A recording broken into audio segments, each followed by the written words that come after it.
ભાજપની પાર્લામેન્ટરી બોર્ડની બેઠકનો આજે ત્રીજો દિવસ. આજે બપોરે અમદાવાદના મેયર અને ડેપ્યુટી મેયરના નામ ઉપર ચર્ચા થશે. બપોરે 3:30 વાગ્યે મેયર અને ડેપ્યુટી મેયર તેમજ સ્ટેન્ડિંગ કમિટીના ચેરમેનના નામ ઉપર ચર્ચા થશે. પ્રધાનમંત્રીના સોમનાથ પ્રવાસ બાદ જાહેર થશે તમામ મહાનગરપાલિકાના હોદ્દેદારો. અંદાજિત 13 અથવા તો 14મી મેના રોજ પ્રક્રિયા શરૂ થાય તેવી શક્યતા. અમદાવાદના મેયર પદ માટે જશુ ઠાકોર, રાજુ ઠાકોરનું નામ રેસમાં. બોડકદેવના કોર્પોરેટર ધરમશ્રી દેસાઈનું નામ પણ રેસમાં આગળ ચાલી રહ્યું છે. મેયર અને ડેપ્યુટી મેયરના નામ ઉપર મહોર લાગી શકે છે આજના દિવસે. આજે પાર્લામેન્ટરી બોર્ડની બેઠકનો ત્રીજો દિવસ છે. બપોરે અમદાવાદના મેયર ડેપ્યુટી મેયરના નામ ઉપર ચર્ચા કરવામાં આવશે. 3:30 વાગ્યે મેયર અને ડેપ્યુટી મેયર તેમજ સ્ટેન્ડિંગ ચેરમેનના નામ ઉપર ચર્ચા થશે. પ્રધાનમંત્રીના સોમનાથ પ્રવાસ બાદ નામની જાહેરાત કરવામાં આવશે. ચર્ચા આજે કરવામાં આવશે. કોણ બનશે મેયર અમદાવાદના, કોણ બનશે ડેપ્યુટી મેયર, કોણ બનશે સ્ટેન્ડિંગ કમિટીના ચેરમેન. અને બાદમાં પ્રધાનમંત્રીના સોમનાથ પ્રવાસ જે 10મી અને 11મી મે પ્રધાનમંત્રી સોમનાથના પ્રવાસે આવી રહ્યા છે, તેમના પ્રવાસ બાદ આ તમામ નામોની જાહેરાત કરવામાં આવશે. મહાનગરપાલિકાના હોદ્દેદારોના નામ જાહેર થશે. માહિતી આપવા માટે જોડાઈ ચૂક્યા છે મારા સંવાદદાતા કુશાંક સોની. કુશાંક, કઈ રીતે આજે બેઠકમાં ચર્ચા કરવામાં આવશે અને ખાસ કયા મુદ્દાઓને, કઈ બાબતોને ધ્યાનમાં લેવામાં આવશે? શું માહિતી મળી રહી છે મેયર, ડેપ્યુટી મેયર, સ્ટેન્ડિંગ કમિટીના ચેરમેનને લઈને?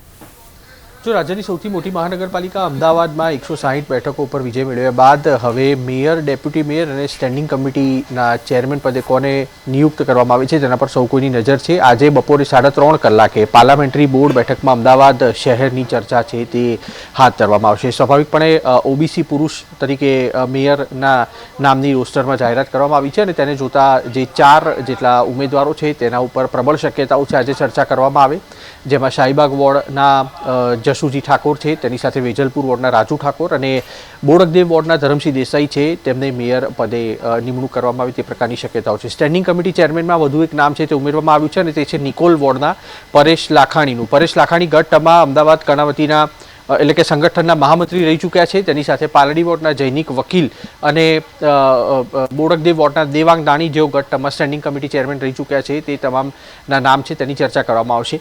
આ પહેલાં માહિતી મળી હતી કે લગભગ 10 અથવા 11મી તારીખના આસપાસ અમદાવાદ શહેરને તેના નવા મેયર અને ચૂંટાયેલી બોડી મળશે, પરંતુ સ્વાભાવિક રીતે જે રીતે પ્રધાનમંત્રી નરેન્દ્ર મોદી સોમનાથ આવી રહ્યા છે અને તેમના 2 દિવસનો જે કાર્યક્રમ છે તેને જોતા આ પ્રક્રિયા છે તેમાં વિલંબ થઈ શકે તે પ્રકારની સ્થિતિ છે, કારણ કે મુખ્યમંત્રી અને પ્રદેશનું આખું સંગઠનનું માળખું છે તે સોમનાથ જવા માટે રવાના થવાનું છે અને તે કારણોસર અમદાવાદ શહેરની જે નવી બોડી છે તે હવે લગભગ 12, 13 અથવા 14 આ 3 તારીખની આસપાસમાં અમદાવાદ શહેરને મળે તે પ્રકારની શક્યતાઓ છે.